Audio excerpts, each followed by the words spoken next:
Most people have a lot of trouble with drum fills because they get a little bit stale, not quite sure what to do. A lot of it is governed because the technique isn't quite good enough. So IE moves me nicely on to the fact of dragging a little double in.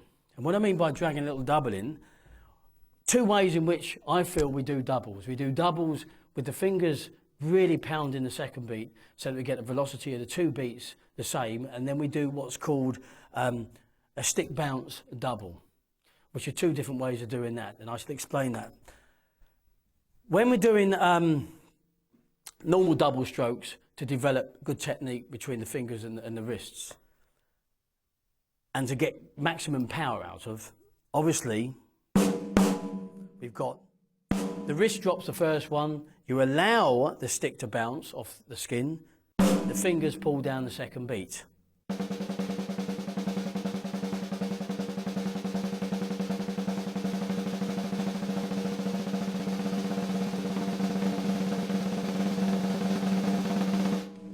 Okay, and that's me working the fingers to a degree where the beats should sound absolutely identical.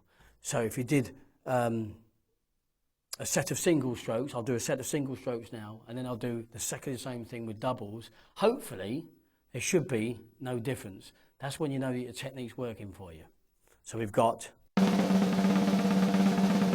set of singles, set of doubles. If we find that the actual fingers aren't working on the doubles, we get this kind of sound. So we'll go do the singles and then the doubles again.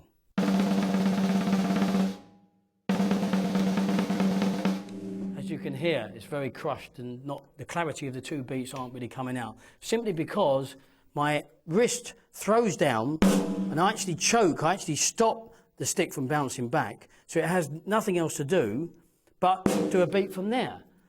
Well, if I draw a stick from there to there, that one is going to be quite a lot louder than this one because of the velocity of the stick. So we end up getting what's called stick bounce. And through a learning process, which a lot of drummers do, is they learn to control the stick after two bounces. So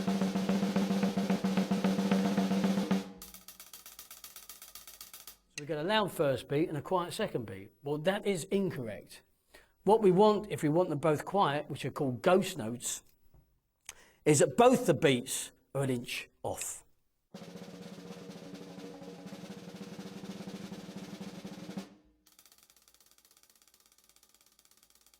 So all the beats actually sound the same volume. There isn't one louder than the other.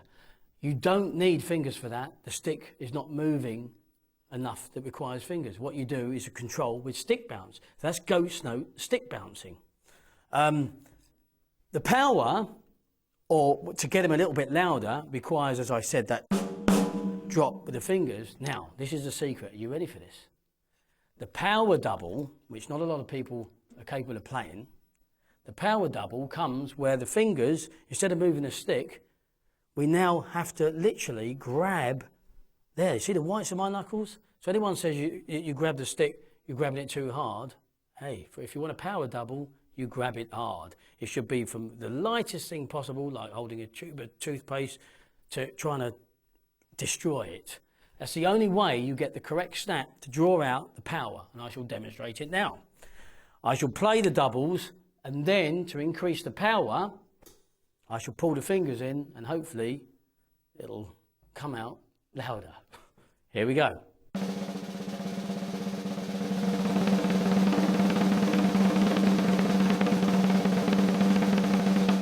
That's the way we get the velocity of the double stroke out. The reason for that is that, obviously, if you probably found out when you are playing, not many people use doubles within their playing situations at all. Maybe in funk playing they'll put them in, the occasional double, as I said, little ghost note double here. But when it comes to fills, they tend to stop doing it. The reason is because the snare drum has the tighter skin, and as we go on deeper drums, the skin isn't quite so tight, so therefore the stick doesn't respond quite as nice off. It doesn't rebound very sharp off. And so therefore, if we're not using fingers, and I do it on the deep 16 floor tom, you'll understand why. When I don't use fingers, this is what it sounds like. As you see, not at all. You can't really hear the two beats at all. If you use fingers, what that does is, because you're working the technique better, you're forcing the stick to do the bouncing. Obviously, it's harder on a 16-inch floor tom because, as I said, the nature of the skin not being quite as tight. However, because your technique is good, you can draw the beats out as this. Now, what that does is that allows me now to employ some double strokes in my fill ideas. I don't have to just rely on either scrappy doubles or just singles. So I'm actually allowing myself to be far more varied and give myself far more choice on my fill ideas on the whole kit. An example may be the dreaded paradiddle. Now, with the paradiddle, because the nature of a paradiddle is two singles and a double, it requires a double stroke, obviously. Now, what I'm actually going to do here is I'm going to do actually the paradiddle diddle, which is the right hand paradiddle is what I'm going to play, which is a right, left, right, right. And I'm going to do the last diddle with the foot. So you can see a bit of double footwork. So paradiddle diddle technically is a right, left, right, right, left, left, or a left, right, left, left, right, right. But now I'm going to substitute the last diddle for the diddle with the foot. So I'm going to do right, left, right, right, foot, foot as the paradiddle. And what I'm going to do is I'm going to play it here for the moment. Floor tom, top tom. Right, left, right, right, foot, foot as a paradiddle diddle to demonstrate the fact that the double stroke, because the technique is correct, I'm going to draw it out and it allows me to give a nice little drum fill. Here we go. So it's a...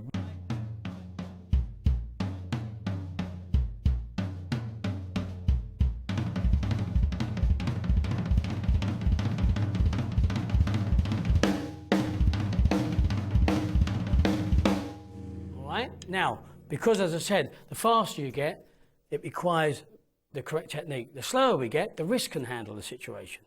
If it's particularly slow, the wrist can handle that kind of speed. The requirements to draw the stick out of the skin is not needed quite as much as opposed to something a little bit faster like this. Okay, and also that allows me to relax because my technique, I'm capable of playing at that speed, so I can enjoy that fill and add that bit of dynamics in as I'm doing. And by moving my hands around, involving paradiddles and paradiddle diddles, I can have a bit of fun with it.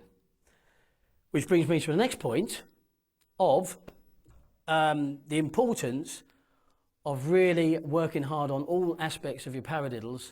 It not only balances out the weak side to the strong side, but it allows you to employ and mix and match singles, doubles, triples and paradiddle diddles, and you can use them interwoven with singles and doubles around the kit.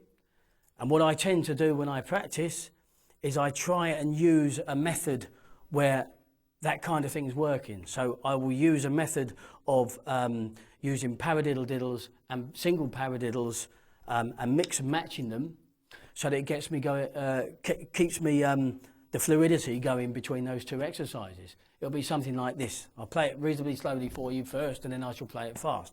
So the sort of thing will be like this.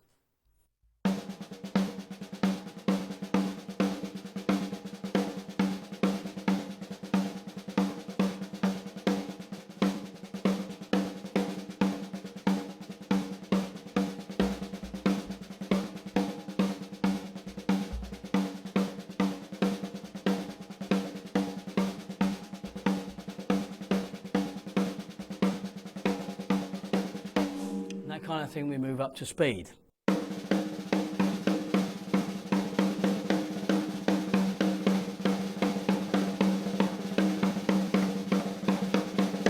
What I'm doing there is I'm actually playing two paradiddle diddles, three single paradiddles, two paradiddle diddles, which are on the opposite side, three single paradiddles, and it's shifting me from right side to left side all the time. It's great for building up before a gig so that you're nice and loose, you don't get tension in your arms when you play a little bit more forceful, a little bit fast, it doesn't tighten up. And as I said, it's a great flowing exercise to work on your singles and your double aspect. So I hope you've enjoyed that kind of thing and keep practicing it.